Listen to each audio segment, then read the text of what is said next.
আমাদের দাবিগুলো আপনারা সবাই জেনেছেন যে প্রথম যে দাবিটা আছে যে ম্যাথস বা ডিএমএফ যারা আছে তারা যে বেআইনি ভাবে নিজেদের নামের সামনে ডাক্তার পদবি ব্যবহার করছে সেটা বন্ধের জন্য আমরা আছি। এটা আমাদের মূল যে আমাদের বাংলাদেশের যে সাধারণ জনগণ তারা প্রতারিত হচ্ছে। তারা হচ্ছে যে যারা চিকিৎসক নয় তাদের কাছ থেকে যাচ্ছে এবং প্রতারিত হচ্ছে। আমরা সেই জায়গা থেকে আমরা নিশ্চিত করতে চাই যে যারা প্রকৃতপক্ষে ডাক্তার তারাই তাদের সেবা প্রদান করবে, তারাই জনগণের পাশে থাকবে। এই জিনিসটার জন্য আমাদের আজকের মানববন্ধন। এই দাবিগুলা চিকিৎসক সমাজের প্রত্যেকটি চিকিৎসক কিন্তু এটি অত্যন্ত প্রশংসা করেছে এবং তারা এটা বিশ্বাস করে যে এই পাঁচটা দাবি বাংলাদেশের স্বাস্থ্য খাতকে সামনে দিকে অগ্রসর করার জন্য অত্যন্ত গুরুত্বপূর্ণ ভূমিকা পালন করবে। তারপরও সংশ্লিষ্ট কর্তৃপক্ষ কেন জানি এই দাবি পাঁচটা বাস্তবায়নের জন্য কোনো তৎপরতা দেখাচ্ছে না। এই জন্য আমরা আজকে পুরো বাংলাদেশের সাথে একই সাথে একত্রতা ঘোষণা করে আমরা আজকে দুপুর 12টা থেকে ইন্টার্ন চিকিৎসক সমাজ কমপ্লিট শাটডাউনে যাচ্ছে এবং মেডিকেল শিক্ষার্থী, রাজশাহী মেডিকেল কলেজ শিক্ষার্থী প্রথম বর্ষ থেকে পঞ্চম বর্ষ সকল শিক্ষার্থী ক্লাস বর্জন এবং সকল প্রকারের পরীক্ষা বর্জন করছে এবং আমাদের পোস্ট গ্রাজুয়েট ট্রেনিং চিকিৎসক তারাও খুব দ্রুত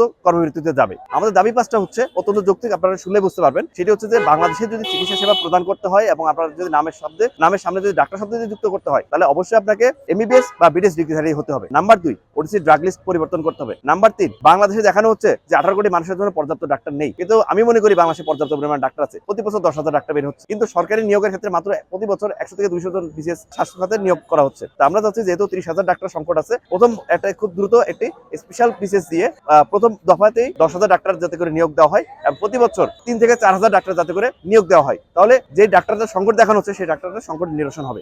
অন্যতম দুঃখের বিষয় হচ্ছে বাংলাদেশে বর্তমানে বৈষম্য নেই বলা হচ্ছে, কিন্তু আমি দেখতে পাচ্ছি যে বৈষম্যটা সর্বপ্রথম ডাক্তারদের সাথে করা হচ্ছে। সব ক্ষেত্রে বিশেষ বয়স সীমা কিন্তু 2 বছর বাড়ানো হলো, ডাক্তারদের ক্ষেত্রে কিন্তু বয়স সীমা বাড়ানো হয় নাই। ডাক্তারের বয়স সীমা এখনো 32, আগেও ছিল 32, এখনো 32। তো আমরা সবাই চাচ্ছি যে ডাক্তারদের বয়স বিশেষের পরীক্ষা দেওয়ার বয়স সীমা আগে 32 ছিল, সেটা 2 বছর বাড়িয়ে যাতে করে 34 করা হয়। 4 নম্বর যে দাবি, যে বাংলাদেশে ব্যাংকের ছাতার মতো বিভিন্ন জায়গায় ম্যাথস প্রতিষ্ঠান গড়ে উঠতেছে, মেডিকেল অ্যাসিস্ট্যান্ট ট্রেনিং স্কুল, আমাদের ডাক্তারদের অ্যাসিস্ট্যান্ট ডাক্তার তাদের হেল্প আর চাচ্ছে না।